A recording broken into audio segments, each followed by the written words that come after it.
Right, before we start, I thought I might add a little bit of what Peter Hoffman was talking about this morning. Some of you may know I work out in the Middle East, mainly in Palestine, Gaza, and Lebanon. And there, things that you see are just as they saw in 1958. And one thing stands in my mind. I mean, there are lots of stories, but one was I was inspecting a dental clinic, and they were cleaning dental instruments with a toothbrush. And I said, well, how often do you change the toothbrush? And one nurse said, oh, whenever I need a new one. So that's the reality in many parts of the world. So is this a dagger which I see before me? Hospitals lack the expertise to function safely without an independent AED. Now, originally in 2020, the soliloquy was to be or not to be. Do AEDs have a long-term future? So to be or not to be, that's the question. It's an opening phrase from a soliloquy given by Prince Hamlet in the so-called nunnery scene. And he's contemplating death and suicide, and he's bemoaning the pain and unfairness of life, while acknowledging that the alternative might be even worse. So I can understand that one. So is this a dagger which I see before me? This appears in Macbeth, who imagines seeing a dagger floating in the air. And he wonders if it's real, or is it his guilty conscience that has imagined it? Or art thou but a dagger of the mind? So, are AEDs real or imagined? And hopefully by the end of the day, the debate, we might have an answer. Okay, so what we've got in the red corner is Celeste Holmes. She works in NHS Scotland, manages a team of about 26 staff with a range of expertise, including AEDs, and the team provides services, advice and support to NHS Scotland boards, local authorities and other sectors. She completed a pharmacy degree, she has a PhD in applied microbiology and the advanced course in sterilisation technology. My nephew Wayne is in the blue corner. I don't think he needs much of an introduction. I think he's known to all of you. He's an authorising engineer and he advises hospitals and organisation on all aspects of decontamination and sterilisation of medical devices. He's the convener of ISO TC 198 working group, responsible for ISO 17664 for reprocessing instructions. And he's beginning a second career, which I hope he's more successful in, really, as a wood turner. So I want a clean contest, and when I say break, I want you to break and go to your neutral corners. I don't want any punches below the belt, and basically may the best person win. But before we start, I wonder how many of you in the audience actually do know what an AED does. And I came across a definition that was written by IHEAM, and so I suppose it was written by Graham Standard and his merry band of men. So they're detailed in HTM 0101 Part A, with the WHTM and the SHTM documents for Wales and Scotland. The AED is defined in those documents as a person designated by healthcare establishments and management to provide independent, that's the key word, advice and auditing in the decontamination fields, such as sterilisers of various types, washer disinfectors, endoscopy, and this advice extends to the laboratory and pharmaceutical sterilisation and equipment. The AED should work and liaise very closely with all the professionals in the various disciplines, such as infection prevention teams, consultant microbiologists, and other hospital staff directly involved or indirectly in the decontamination field. The core of the work and advice is around the total safety of the patient and ensures that best practice is carried out. And the AED should audit and check the validation and test reports on sterilisers, washer disinfectors and endoscopy washers as required. So I want you to bear this in mind when we listen to the debate. Now, the debate, there are rules, okay? There's a proposer for the motion and there's an opposer against.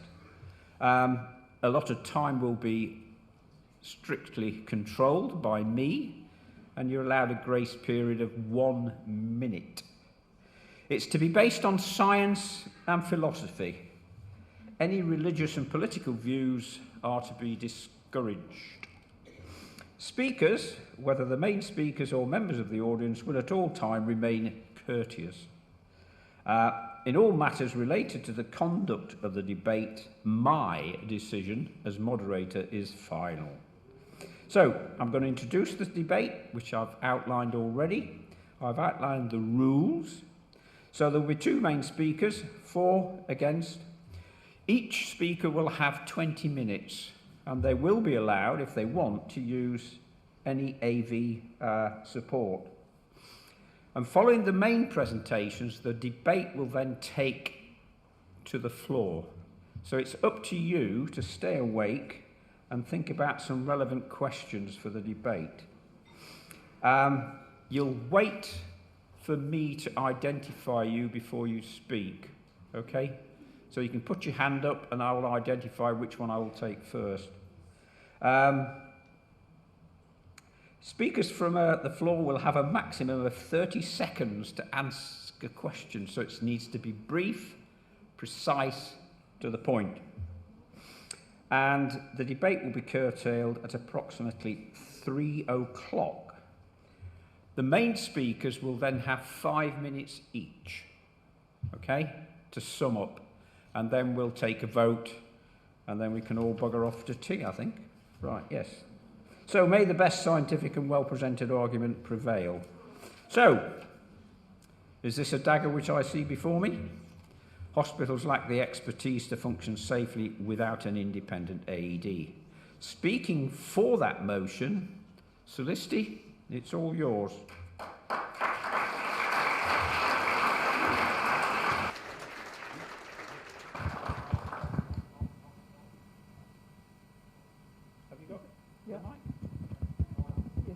Okay, thank you.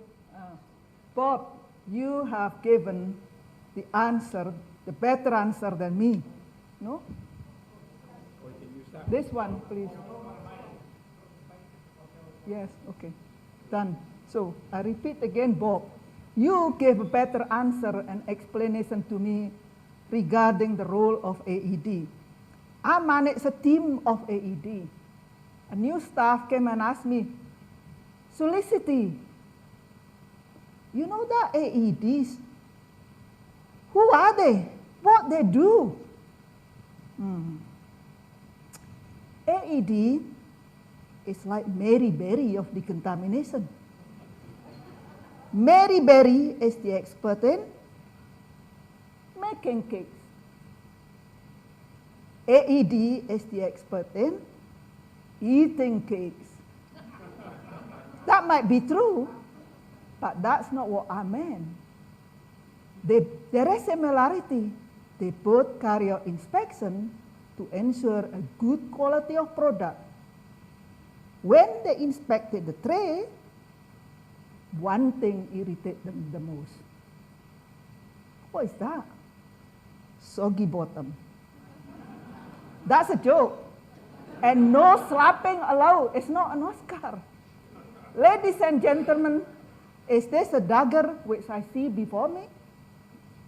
The hospital, I believe the hospital will lack of expertise to function safely without an independent AED. There are 2 main reasons to the statement. The first one, it's stated in the guidance.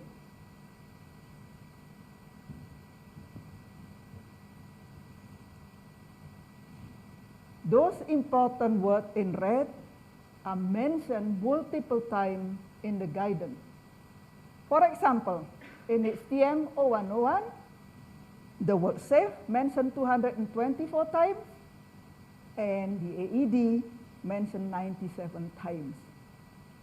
Expertise on all aspects of decontamination equipment can be sourced, including from AED. This shows that this guidance focuses on safety, and the role of the AED are important on its implementation. In the event of major incident, and you have to stand in front of the judge, and the judge asks, why didn't you follow the guidance? Why didn't you ask expertise from the authorizing engineer? What would your answer be? The second reason, learning from previous incident. A Spanish philosopher, John, don't get too excited. It's not San Miguel. It's George Santayana, who said, those who fail to learn from history are doomed to repeat it. Last October in this building, I shared with you the learning from incident that took place in 2009, where 20 patients were infected, 75 years old patient visually impaired, and 78 years old patient died, linked to decontamination failure. The hospital subcontracted the sterilization process to a third party. One of the learning leading to action was that the hospital and the third party to have access to AED independent from each other. One AED to advise the hospital, the other AED to advise the third party provider. And 12 years on, no major incident. So how about learning from the other incident other than decontamination?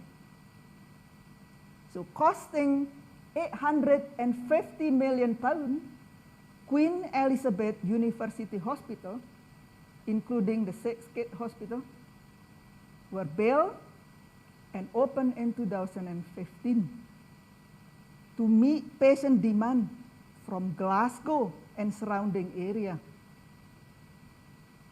The second biggest hospital in the UK, it has over 1,600 beds. You look a wee bit worried there. It's okay, it's okay. It's not just to treat stab wound patient. So, Millie Min had leukemia. She was treated at the new hospital. On July 2017, she had a successful stem cell transplant and made a good recovery. But not long after, her condition was deteriorated and she went into a toxic shock. And on the 31st of August 2017, sadly, she died. She's only 10. And her birth certificate and her death certificate listed Stenotrophomonas infection from Hickman line. The contamination of the water supply and ventilation at the new hospital was also linked to the death of other 2 patients. 85 years old woman and 84 children were infected. This is not a statistic. This number represents the pain, the agony, and the sorrow of many family and friends. Public inquiry and the police investigation have not yet completed. But the independent review has and identify that the first review of the water system carried out by the authorizing engineer of water was taken place in 2017, 2 years after the opening. And the panel questioned the lack of the previous year review. The independent review concluded 3 things. One, that the hospital would benefit from a greater internal and external expertise in the decision-making process during the build, the design, the build, and the commissioning phase. And the second one, there is a need for early engagement with the expertise. And the last one, and there is a need for the National Center to access the expertise. So last year, the national body, NHS Scotland Assure, was launched to oversee the refurbishment of Queen Elizabeth Hospital and to review the other hospital development in Scotland.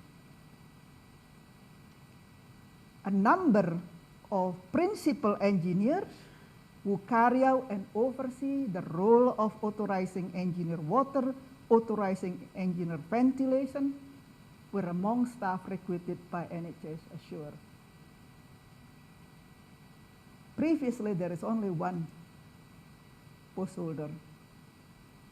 So how about decontamination? We have a team of AED who have been involved in the refurbishment and the development of a new decontamination facility, from planning, commissioning, and post-commissioning. So what next? We take a step further. In fact, Scottish Government asked us to carry a comprehensive audit of decontamination facility, starting with SSD, in addition to the notified body audit. And the AED is the key personnel of decontamination assurance program. Why are we spending more money here? Because safety and the life of our patient are paramount. Hospital must be a safe place for patients to be treated using devices that are safe, fit for purpose. And at the end of the treatment, at the end of the stay, the family can take the loved one home alive, healthier, and in better condition. I hope you don't need surgery. But if you do, which hospital would you choose for treatment? The one who follow the guidance, who learn from the previous incident, who have gone through independent review by independent expertise, such as authorized engineer decontamination, or the one without. Thank you.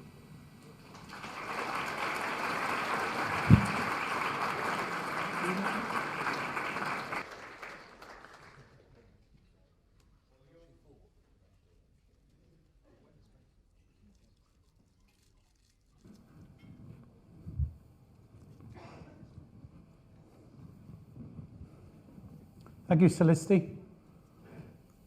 I have no scientific arguments to counter all the things you said, so I'm going to base mine on philosophy.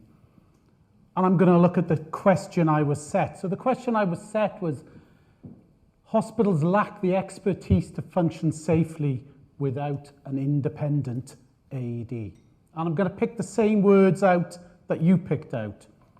Safely, independent.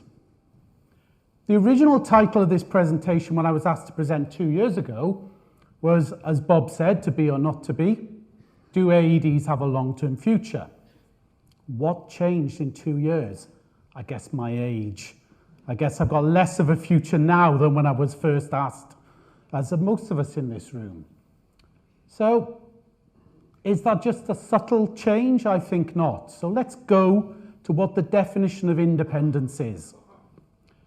So, rather than rely on some archaic Oxford English dictionary or something like that, I went straight to the proper source, the Americans. You can never knock the Americans' interpretation of English. So what is the definition of independent? Not dependent, such as not subject to control by others, not affiliated with a larger controlling unit, not requiring or relying on something else, not looking for others for one's opinion or for guidance in conduct. And finally, not bound or committed to a political party. I'll discount the third one straight away.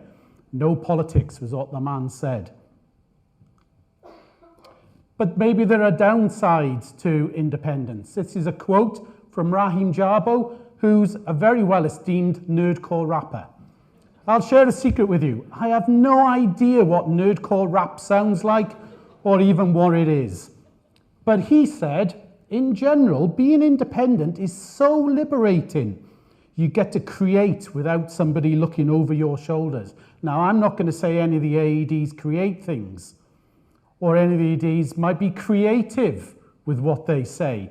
But certainly, my esteemed friend here, Raheem, he's insinuating that independence does come with this liberating freedom. So maybe independence isn't that good.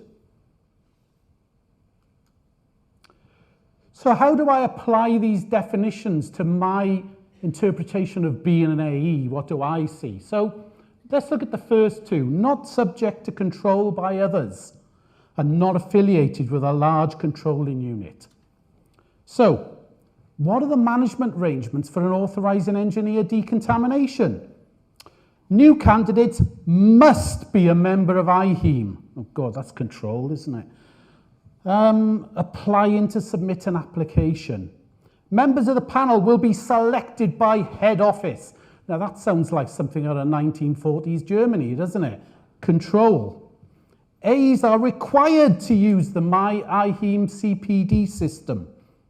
A's will be required to sign a statement confirming that they have followed and agree to continue to follow IHEAM's Code of Conduct. Not subject to control by others and not affiliated with a larger controlling unit. Not requiring or relying on something else. Well, if I make a breach of my conduct because of my control and my link to IHEAM, then I get removed from the register, or I might get removed from the register. Then I wouldn't be able to practice. So I'd be out of a job, I'd be unemployed. So I do require and rely on something else. To be an AED, I require and rely on my registration. Now you may say, Wayne, you're putting arguments in there about independence that are just applying a strict definition. So let's see what it looks like in practice. In Wales, the AE role to, and these are not my words, by the way, I have taken these words from various websites and government sites and wherever. The AE role to Welsh Health Boards is provided by NHS Wales Shared Service Partnership. The function of managing shared service to the NHS in Wales is included within the Velindre National Health Service Trust via the Management Committee. Whilst the Partnership Committee acts on behalf of all NHS organisations, blah, blah, blah, the responsibility for the NWSSP functions is a shared responsibility of all NHS bodies in Wales, independent of the trust. They're part of a trust. In Scotland, A's are allocated to NHS health boards by Health Facility Scotland. No choices. Do they get allocated, Felicity, don't they? That's, yep. Part of National Services Scotland, an NHS board operating right at the heart of the NHS in Scotland. Their words, not mine. Statutory duties include provide information, advice, management services in support of ministers, health boards, special health boards and Health Improvement Scotland. Northern Ireland. The AE role is provided by Department of Health Northern Ireland. That's probably the most independent of the lot. The People's Republic of Cambridge. AVM services are decontamination specialists operating commercially within the Estates and Facilities Department of Cambridge University Hospitals NHS Foundation Trusts. So it seems the only people that are supposed to have independence are the English, as long as you don't live in Cambridge. So who has got independent AEDs? Maybe not as many. The second bit, hospitals lack the expertise. How insulting for the English. Everybody else doesn't need an independent one. Obviously not in Cambridge they don't lack expertise because they've got 3 AEDs. 3 previously, 4 until recently AEDs were employed by the NHS in England. This expertise is not a new concern. If you look at the paper I presented, lack of NHS engineers is putting health lives at risk 2014. And you would argue not a lot has changed. But is decontamination the only one that needs expertise? So we have AEs in other disciplines such as ventilation, we have AEDs for medical gases and so on. But we also have areas where we don't. The last big incident investigated by the HSE was an issue with lifts, where a person died at the bottom of a lift shaft.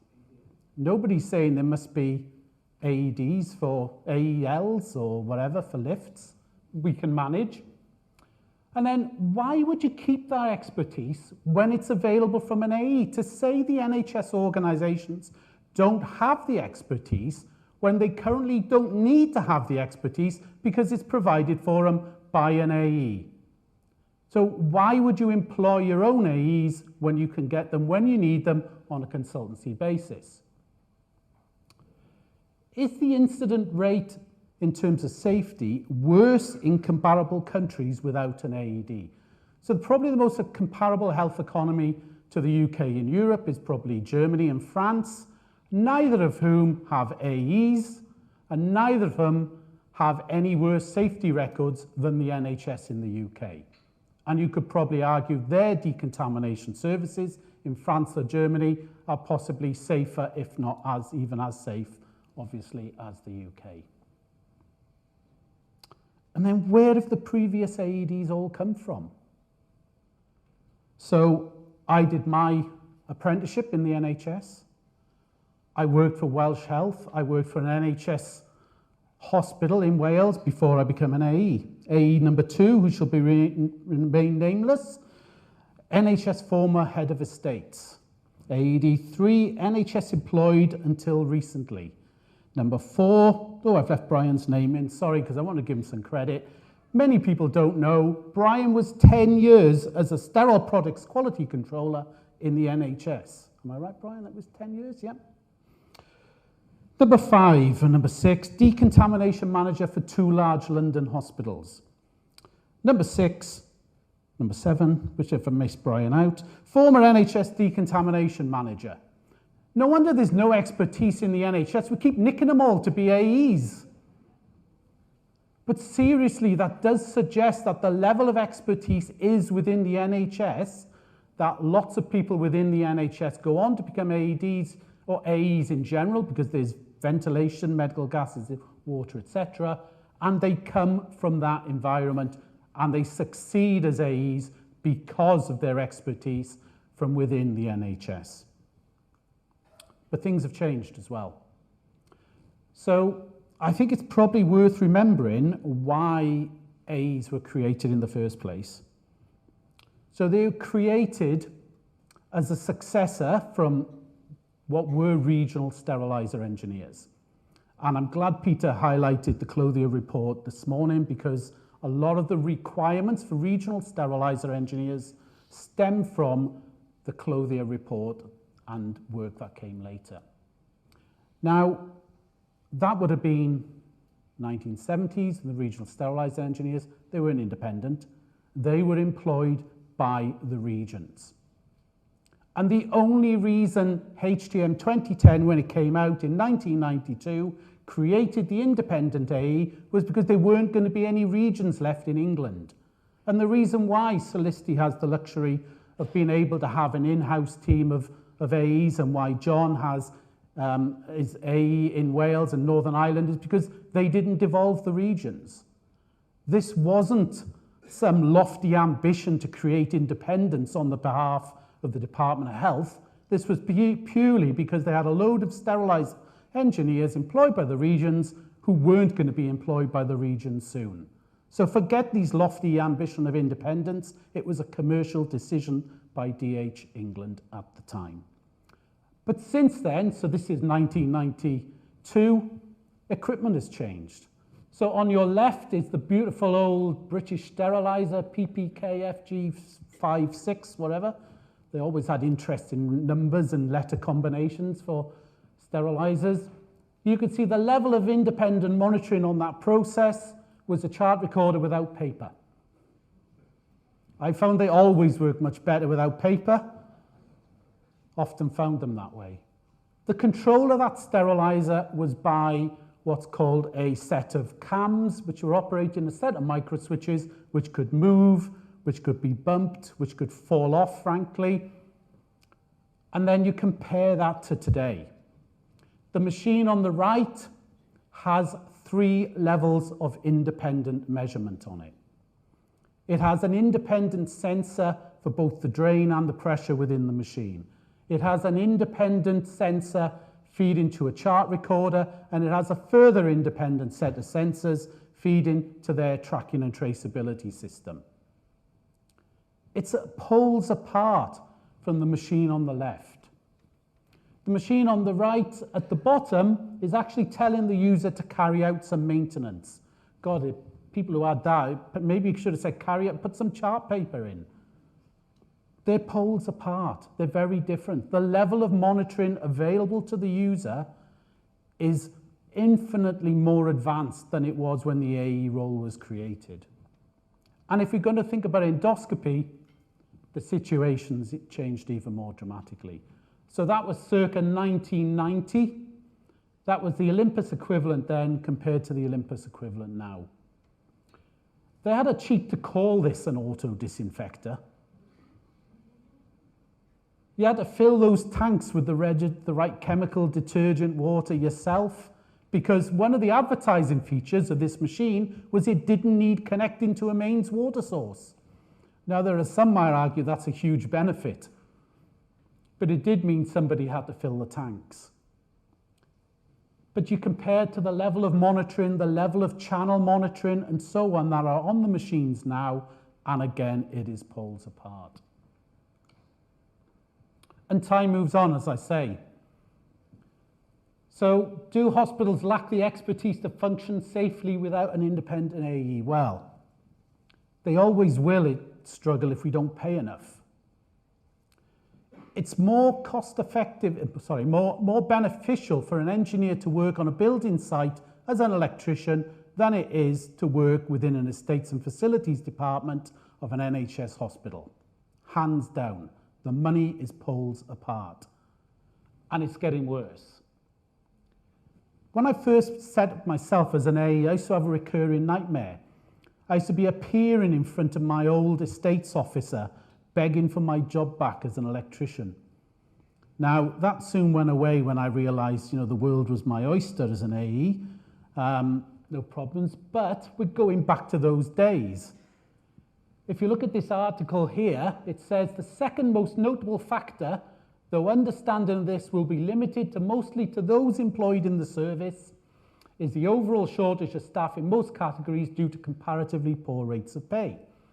Besides those that can be earned in industry and elsewhere. That could have been written yesterday, but it was written in 1958 by Mr. Bowie himself in his article, The Hospital Engineer, subtitled, What Has the Engineer Ever Done for the Nurse? I wasn't going to answer that one. But one size doesn't fit all. We are now seeing NHS organisations that are the size of regions from 25 years ago.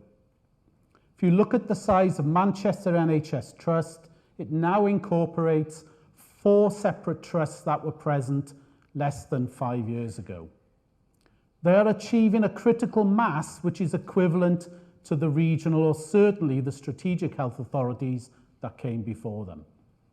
Why is it totally unreasonable that they should not employ their own specialist advisors that can cover an area with a population which is probably not far off the size of South Wales?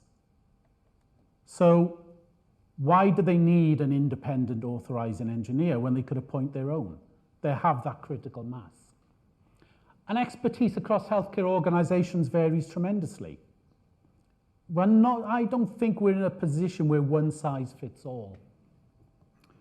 And then, as I said, time moves on. What's the average age of an authorising engineer?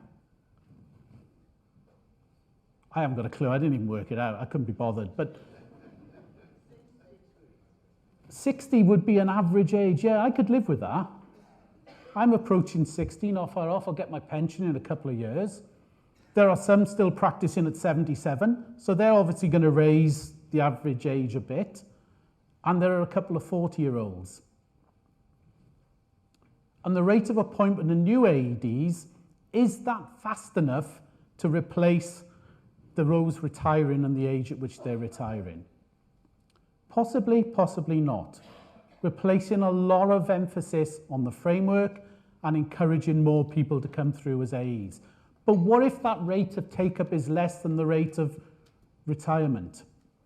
We're already at a situation where trusts are struggling to find AEs in England. So what happens when they can't?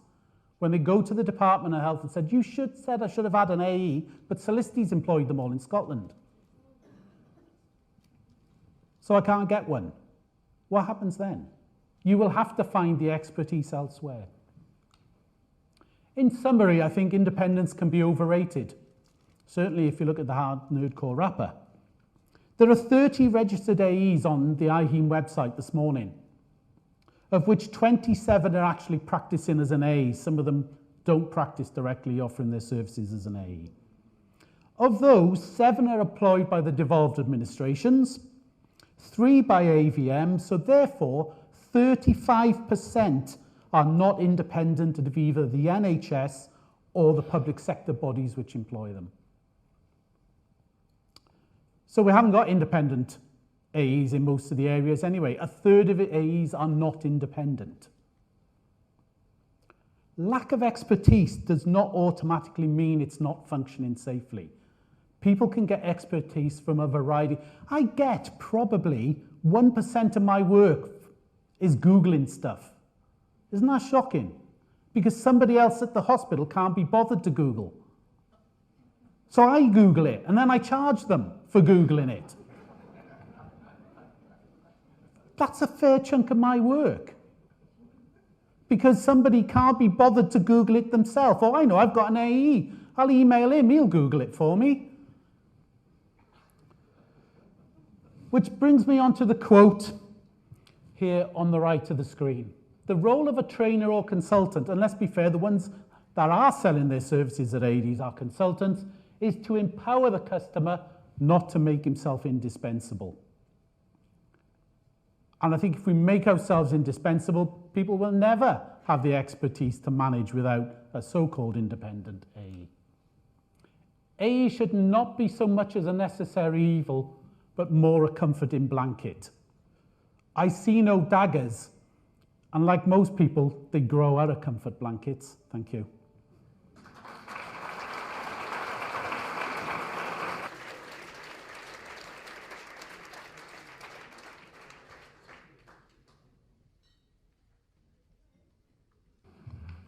Right.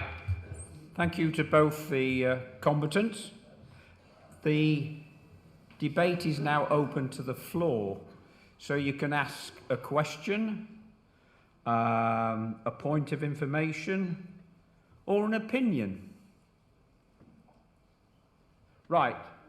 Brian.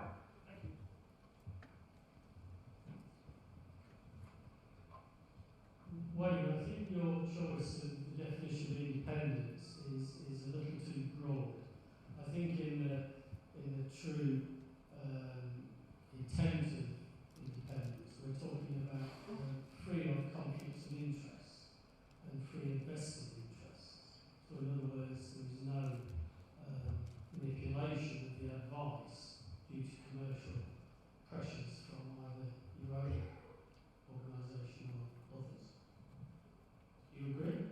I deliberately chose a broad definition of independence, Brian, as is obviously the art of debating.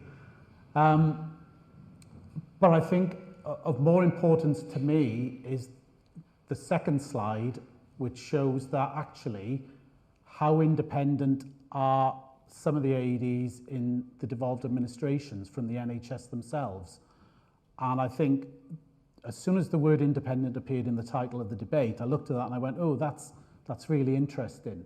Because, you know, when you have a third of the AEs are employed. Now, AVM, you know, I'm not dissing AVM or what they're doing, and they will argue that they work for other trusts. But when you have like Health Facility Scotland and Solicity employs, is it 3 you employ now, isn't it? Yeah, 3 AEs, then some people might argue that conflict is there because they're all working for the same health body with the same financial pot, basically. That's the NHS. Now, I used to do it in Wales, and I used to test, and Graham used to be the AE, and we sat next to each other. And I'm sure that's still the case probably in Wales maybe now. I don't know if John is in a different office to you. Work from home week, so don't see. There we are, even better. But do you know what I mean? I think when people say, why does this apply to England only? And it's commercial. Well, Felicity wants to come in here. Can I just comment that within the default, within Health Facility Scotland, and I'm sure from the Wales, as we SFS providing AED services to the health board. We are different legal entity with different organization, so the degree of independence is maintained there. I'm sure it's the same with Wales. This is the point I wanted to make, that it's the lines of reporting and the independence of those lines of reporting. You mentioned the lines once, the quality control and sterile fluids manufacturing unit. I didn't report to the production manager, and I think you find in any pharmaceutical organisation, the quality control is responsible for the release of product. Do not in any way report to the production organisation, because you may have to reject £1 million worth of product on the basis that you're concerned about the sterilisation process. So in that respect, this is what we mean by independence. When you have to make those key decisions, are you able to make them without influence from a management team that has a vested interest in overcoming that decision? Yeah, but the HCM says organisationally independent. Now, that's not the same as being a qualified pharmacist in a department where you're actually working for the same organisation. But there's an expectation that the AE is of a different organisation, but it never defines what it means by organisation. And I think that's where the line becomes very blurred. Well, it's like independent of measurement, isn't it? You know, it's like having a chart recorder that isn't of the same make as the sterilizer. Yeah. Right down to, does the controller have 2 separate measurement chains which don't talk to each other, or talk to each other in a very specified way? That's what we're discussing, independence, as opposed to, well, I work for that organisation and I'm giving advice to this organisation and therefore I'm independent. Well, actually, you could be full of vested interest, depending on that relationship. Maybe the HCM needs a definition of what organisationally independent means. Tom, did you have a question? No, Graham? Just a quick comment. I don't look at independence myself, and I've been looking at definitions, and I'm afraid I come up with a completely different viewpoint to yourself, Wayne, as you say, debate. But if you look at independence, you've got loads of definitions. There's nothing defined on that. But I will back up the thing that the devolved administrations, and as you know, I've been heavily involved in that over the years, and I'm also involved in the IHEM roles. And independence is a very key area of the lot. Okay? And I would just like to back that up. And as far as IHEM is concerned, they are also very, very keen to make sure the AEs don't belong to IHEM. They're only registered through a process which is backed up by the Engineering Council as protection for those engineers. That's what it's all about. And the independence role of the NEAE with the different medical gas, ventilation, water, as you said, is maintained. And the code of conduct is to make sure that they are operating independently and not working for the institute or anything like that. John? Yeah, I think it's just important to realise that the AED role has evolved since those documents were presented. Certainly the engineering governance side of things has increased tenfold in the last 5 years. Governance, accountability, and the AED is an important part of that. I think if you look at, if you say I was directly employed by a health board, how could I go in and assess an APD when I maybe as line manager? I don't work for the health board, I work for albeit it's NHS Wales, but we are a central body providing core services to all the health boards. So I go in and I assess an APD, whether they're good, bad, or indifferent, or whether we say they need development, is probably my independent decision. The other thing is audits. I go into an organisation, I audit against the likes of the JAG audit tool. I'm independent. I say what things are against measured standards. I'm not under pressure to say, look, you work for Cardiff Vale Health Board, give us a rosy picture today because we want JAG accreditation. Which I think if you are directly employed with the organisation, you would be under pressure to do. I don't think, I mean, I wasn't being critical of the arrangements in Scotland, Wales and Northern Ireland. I'm just saying they're different. And because there is no definition of independent that we can obviously all agree on, then I'm presenting a debate on they need independent AEs. That definition is so woolly. And, you know, you say I'm free to make my own decisions and I don't employ by the Health Board, I'm employed by NHS Wales. You're all NHS Wales. I'm not saying one is worse than the other. I'm not saying the Welsh and Scottish system is wrong. I think it's probably better. But I'm using it to highlight the point of independence. I'm not saying you're not. I'm highlighting in the definition. The definition is very not clear. And when I was at the Department of Health, when I first joined, moving from Wales, I was staggered that there was nobody in the Department of Health who knew where every steriliser was in England, because we knew in Wales.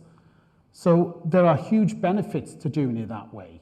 But if you're going to say to me, we want that way, let's drop the way in which we express independence, because at the moment it only applies strictly to England, and I don't think that's right. So, sorry, but just to come back shortly, I know time is against us, but at the end of the day, if I give a bad report to an organisation, albeit I am supported by NHS Wales, I'm probably free to do it and work with the stakeholders to improve. Now, I think the shortcoming of the English system is basically you win 10 this week, don't you? You know, rightly or wrongly, that's the way it is. If you give a bad report, what's to say, well, we've got to get rid of Wayne and bring somebody else in who's going to say what we want. So I think probably us not being independent, not being...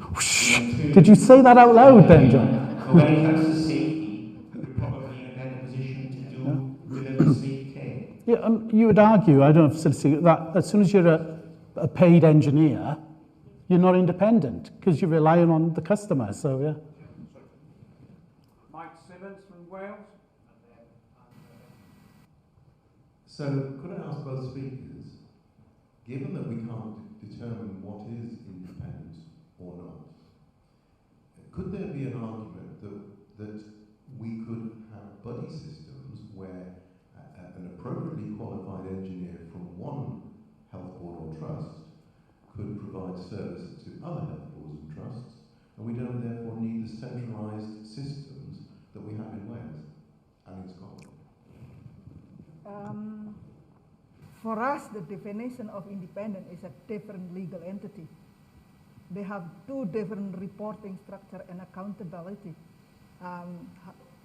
What you're suggesting is to have a buddy system, but we need to be able there is element of one of my team with a supporting role, but there is other role which is to carry out independent audit. So it's two separate lines to make sure that to gain a better assurance of what been advised is meet the requirement of the guidance. Is that answering your question? Wait, I'll ask Ben to answer the other one.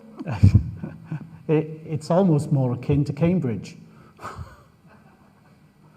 It's an interesting one, and it goes back to this thing. At some point, the NHS has to, I think, start helping itself in a way to satisfy some of these aims and ambitions. And we've not necessarily helped in that with the way we fund the NHS, I don't think, over the years. And I think certainly encouraging engineers to come in with that expertise is really difficult when you can earn more money outside in the private sector. It's just... Right, there's one at the back, and then there's a lady at the front. The one at the back with the microphone. Okay, yeah, oh yeah, can hear me. The first comment is lift engineers. There are independent lift engineers now. Most are employing a form of AE lifts. Second one is having experienced difficult situations both as a former head of estates and now as an authorising engineer decon. The role as an independent was far easier to deal with difficult situations, accepting the fact that someone else alluded to that might well terminate a contract. More than happy to take that risk as an independent than when I was employed directly by a trust and reports were altered and I had to go and say, you need to take my name off that, you've altered it. There's a lot of cultural pressure for employees within large NHS trusts. Could you just say your name?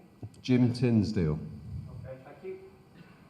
There was a lady at the front here, and then we'll take the other gentleman at the back. Katsini, I'm an infection control nurse, and I just wanted to say my value for the expert, the authorised engineer is in terms of expertise and the detailed expertise that comes with someone who has an engineering background and who really truly understands ventilation and decontamination more than someone like me as a nurse will ever be able to do. And I value having someone to give me that independent advice, and who, if there is an issue, for example, I need a new washer disinfector, I want, what should I be going for? Wayne, I think you're absolutely spot on that the machines monitor themselves. That's not really what I need you for, because I know that if the machine can do that, but I need to know what machine I need to put in, what I need to look for, maybe things like layouts and movement around the room to make sure I've got clean process. So it's all those things that I value, and at least if you are coming from outside of my organisation, if you're telling me that I need to spend £10 million and my chief exec doesn't like it, at least I've got that backup that you are coming from outside and it's supporting me. So one way or another, it's worthwhile. Okay, the gentleman in the back, and then we'll have time for one at the front, and that'll be it. Wayne, just thank you very much for advertising AVM like that. We're top notch, mate. The thing is obviously AVM has three AEs with one trainer. At the moment, you put up there that there are 30, and that number is going down.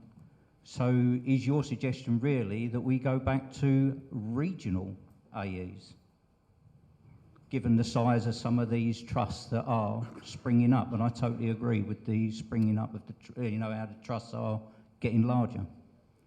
Yeah. Eric Miller.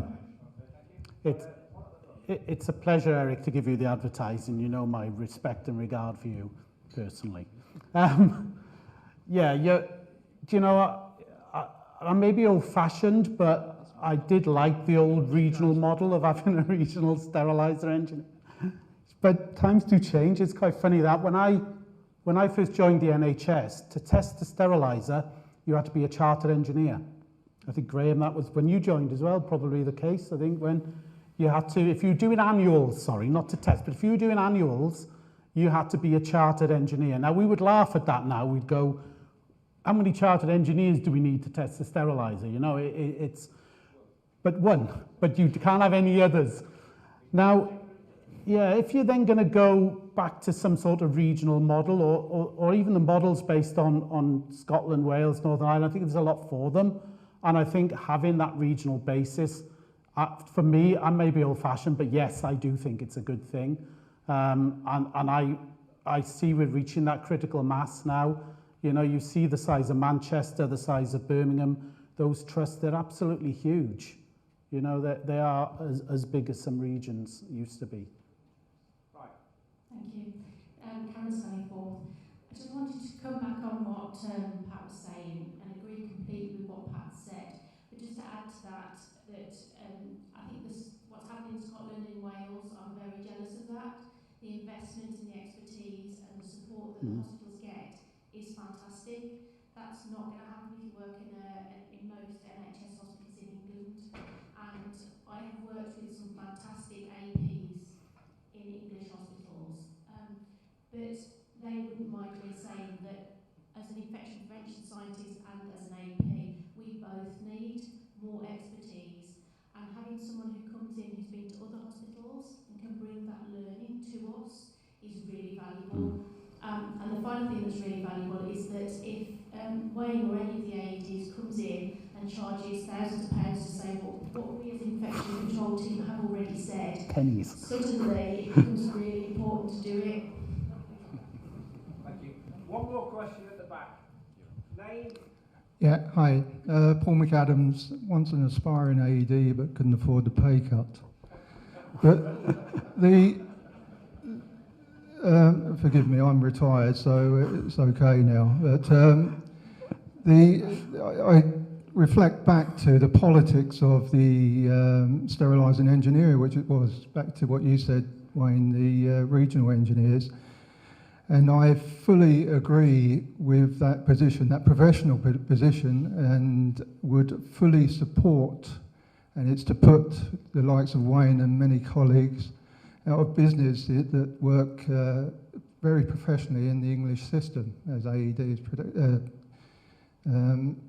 But I would say that system should be in England, and obviously the politics, if we're going to use the word, the devolved kept the fantastic system. The guys there are independent in their expertise and professionalism. And I'm not saying that England isn't, but I think the system is, as you say, the trusts are so big now that they can afford a professional, or the existing guys can work for these trusts. I think that was the other issue, is that how many, you've got guys in England specifically going for so much work. There's only so much that you can actually do. But AVM is a fine example of working within the trust, independent. And the guys that do work, I'm not trying to put you out of work, but I think the system, and I am, but the system that is in the devolved countries works. I think it actually works and needs to be in England. So I think it just, historically, it's just work that England has been pushed out of that system. And I think you guys should be under a trust or work for a trust or trusts, depending on their size. Okay, thank you. Right, just to keep everything on track on time, Solicitor, you've got up to 5 minutes, and then Wayne, you've got 5 minutes, and then we'll take the all-important vote. Let me do this in the style of Bart, the Bart. Social distance. To be or not to be? That is a stupid question. To die, to sleep? What the hell is going on? Is this a dagger which I see before me? The hospital with lack of expertise without an AED? Out some spot, out I say. Hell is murky. Hell is monkey. Hell is full of soggy bottom. What? Will this instrument ne'er be clean? Hear the smell of blood still minging. No more, my Lord, no more of that. Come, let's bring in AED to save life, to end horror, to end misery. Thank you for listening. My name is Sulisti Hom, but for today, you can call me Lady Macbeth.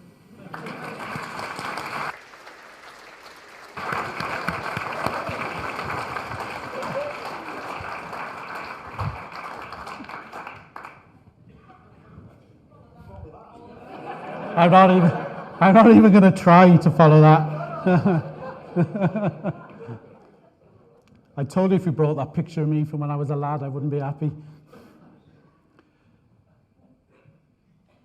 This is a complex argument made by complex acting.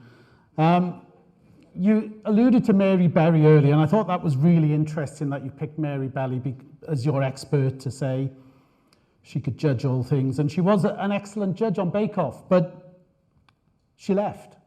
Bake Off is still going on. Bake Off hasn't died because Mary Berry's left. Bake Off is still there. Hospitals won't collapse if the AED is not independent. They won't collapse if there's no AEDs. They'll go on to a different way of working. I think the dagger isn't there. You can function safely. It may just be different. I think we've come a long way since the days of the 80s when there was regional sterilizer engineers, but that doesn't mean that wasn't a good model. If we look at the models in Scotland, Wales and Northern Ireland, you could argue and Cambridge, you could argue they've continued on with the regional sterilizer engineer model. Whether they're independent or not, we can debate and discuss that for the next 20 years, and we wouldn't agree what is that fine definition of independence. But I think it's a loose thread that we cling to on independence. And I like the point that either Graham or Brian raised, and that's, well, how independent is a consultant anyway? Because if I do say something somebody doesn't like, there is always the opportunity to go and get somebody else, which isn't an option in Scotland or Wales or Northern Ireland. They can't go get someone else. But I think they're just different forms of independence. But you can still manage without independence. And I think that, in my opinion, as a turkey voting for Christmas, then bear in mind I am only 3 years off getting my pension, so it may, Christmas might come later. So I'm not so worried, is I think NHS can function safely without an independent authorising engineer. If the question was whether the NHS could function without an authorising engineer, that's a very different answer. But I remind you as my last words of what the proposition is. They cannot function safely without an independent engineer, authorising engineer. That is the argument we are discussing today. Not whether you need an AED, but an independent AED, and I'll close on that. Thank you.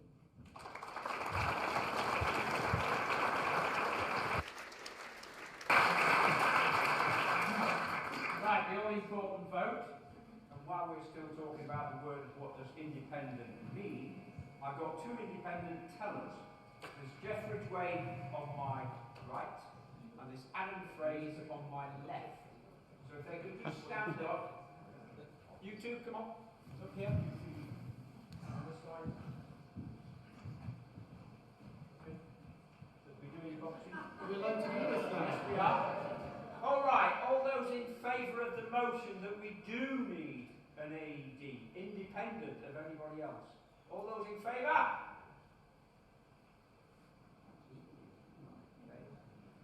you very much.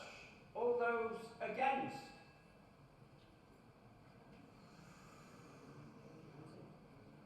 Hey? The winner! Fools! You're all fools. Thank you very much. Thank you very much to the audience. Ah. Oh, the dagger. Right, time for tea.